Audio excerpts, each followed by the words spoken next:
Hello hi नमस्कार आपण समस्त को मो YouTube channel lucky learning point को स्वागत। तो चलतु आज आम 3/25 बुधवार तृतीय चतुर्थ पंचम श्रेणी लेसन नोट देखा। तो प्रथम तृतीय श्रेणी प्रथम पीरियड 10:30 रु 11:15 आम भाषा आम साहित्य प्रसंग तुलसी दुई पत्र बासे। अभ्यास कार्य 8 रु 10 नंबर पर्यंत करेंगे। ओडी 310 है येलो कोड।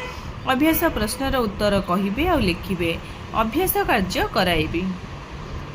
द्वितीय पीरियड 11:15 रु 12 डिकोडिंग और लिखन पाठ 65 कार्यफर्द करेंगे। कविता आवृत्ति करेंगे एवं कार्यफर्द पूरण करेंगे। ओडी 306 है येलो कोड। आम जातीय पक्षी पाठटी को आवृत्ति करेंगे एवं प्रश्नर उत्तर कहे और लिखे। कार्य पुस्तिकार पृष्ठा 66 कार्य कराइबी। कार्य पुस्तिका टीएलएम तृतीय श्रेणी 12 रु 12:30 जना अजना प्रसंग उद्भिदर विभिन्न अंश। अभ्यास कार्य करेंगे। E301 है येलो कोड। अभ्यास प्रश्नर उत्तर कहे और लिखे। अभ्यास कार्य कराइबी। चतुर्थ पीरियड 12:30 रु 1:15 गणित मजा प्रसंग फेड़ाण करवा वियोग संपर्कित कार्य करेंगे। M303 है येलो कोड। वियोगफल निर्णय करी प्रश्नर समाधान करेंगे। वियोग संपर्कित कार्य कराइबे। पंचम पीरियड 2 रु 2:45 गणित कार्य पुस्तिका सप्ताह 13 दिवस 4 और 5 कार्यफर्द पूरण करेंगे। जोटा कि पुनरालोचना सप्ताह चली जुग्म अजुग्म संख्या निर्णय करेंगे एवं योगफल निर्णय करेंगे। गणित कार्यफर्द पूरण करेंगे।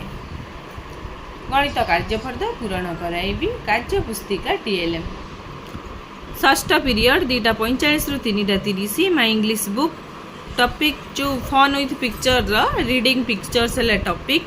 EN301 है yellow code. The students will read the name of the pictures.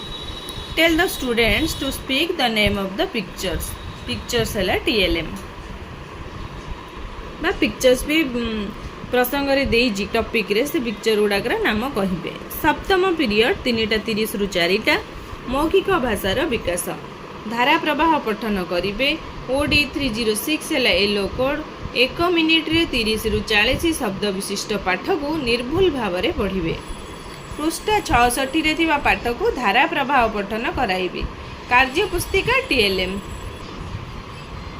एबे देखिबा चतुर्थ और पंचम श्रेणी प्रथम पीरियड 10:30 रु 11:15 चतुर्थ श्रेणी साहित्य कलिका प्रसंग सेमाने आम भाई भौणी मार्गदर्शी पठन करेंगे। ओडी 403 है येलो कोड। प्रसंगटी को मार्गदर्शी पठन करेंगे। प्रसंगटी को आदर्श पठन करेंगे। तापरे तांको पिला माननको पढ़िया पे कहिबे जण जण करी। चित्र प्रसंग आधारित चित्र है टीएलएम पंचम श्रेणी साहित्य कुसुम प्रसंग जापान अनुभूति। अभ्यास कार्यर 1 रु 6 नंबर पर्यंत करेंगे। ओडी 516 है येलो कोड। अभ्यास प्रश्नर उत्तर आलोचना करी लिखिबे। अभ्यास कार्य कराइबे।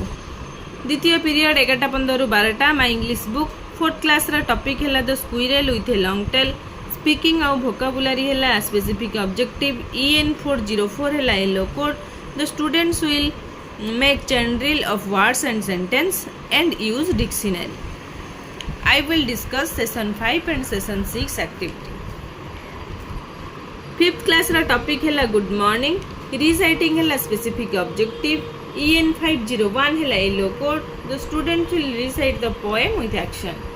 I will recite and tell the students to recite with me. Pictures है TLM तृतीय पीरियड 12 रु 12:40 चतुर्थ श्रेणी आमे और आम परिवेश प्रसंग आम देश और आम राज्य। अभ्यास कार्य करेंगे। E408 है येलो कोड। अभ्यास प्रश्नर उत्तर कहे और लिखे। अभ्यास कार्य कराइबे। पंचम श्रेणी परिवेश विज्ञान प्रसंग आम देशर भूमिरूप और जलवायु। द्वीप समूह गुड़ी को चिन्हिबे। E510 है येलो कोड। मानचित्रु सागर और द्वीप गुड़ी को चिन्हि तार नाम लिखिबे। मानचित्रु सागर और द्वीप गुड़ी को चिन्हाइबे। मानचित्र है टीएलएम चतुर्थ पीरियड 12:40 रु 1:15 चतुर्थ श्रेणी गणित कुहुक प्रसंग बड़ और सान संख्या चिन्हिबा। अभ्यास कार्य 7 रु 11 नंबर पर्यंत करेंगे। M401 है येलो कोड। अभ्यास प्रश्नर समाधान करेंगे। अभ्यास कार्य कराइबे। पंचम श्रेणी गणित धारा प्रसंग संख्यार क्रम सानरू बड़ और बड़रू सान क्रम संख्या लिखिबे। M501 है येलो कोड 5 अंक और 6 अंक विशिष्ट संख्या को सानरू बड़ और बड़रू सान क्रम लिखिबे। एमती किसी प्रश्न से देती संख्या गुड़ा को से सानरू बड़ क्रम लिखिबे आउ किछि संख्या देती बड़रू सान क्रम लिखिबे। संख्या कार्ड है टीएल। पंचम पीरियड 2 ରୁ 2:40 चतुर्थ श्रेणी आमे आम परिवेश प्रसंग प्राणी और उद्भिदंकर जत्न और सुरक्षा उद्भिदंकर जत्न और सुरक्षा विषय जानिबे। E402 है येलो कोड उद्भिदंक जत्न और सुरक्षा संपर्क रे जानिबे। उद्भिदंकर जत्न और सुरक्षा संपर्क रे आलोचना करिबी। चित्र है TLM। पंचम श्रेणी परिवेश विज्ञान प्रसंग समस्त एकापरी नुहंती अभ्यास कार्यर 6 और 7 नंबर करिबे। E505 है येलो कोड अभ्यास प्रश्नर उत्तर कहिबे और लिखिबे अभ्यास कार्य कराइबी। षष्ठ पीरियड 2:40 ରୁ 3:20 गणित कार्यपुस्तिका चतुर्थ श्रेणी पिला पाठ 6 कार्यकृत 1 करिबे। प्रसंग त्रिमात्रिक वस्तु को चिन्हिबे।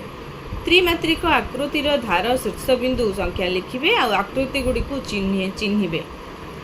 सेहीपरि पंचमर पाठ 5 कार्यपद 1 जो प्रसंग रही वस्तुर विभिन्न प्रकार आकृति को नहीं कार्य करेंगे। त्रिमात्रिक आकृति चिन्हट करेंगे और आकृति अंकन करेंगे। बही रे कोन सिलिंडर परि आकृति से माने प्रस्तुत करेंगे।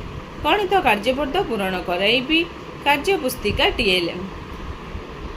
सप्तम पीरियड 3:20 ରୁ 4 चतुर्थ और पंचम श्रेणी स्वास्थ्य और शारीरिक शिक्षा लंग जंप खेल खेलिबे। पिला माने लंग जंप प्रतियोगिता रे भाग नेबे। लंग जंप प्रतियोगिता कराइबी पिला माननकु नेकी। तो ये तृतीय चतुर्थ पंचम श्रेणी रा लेसन नोट।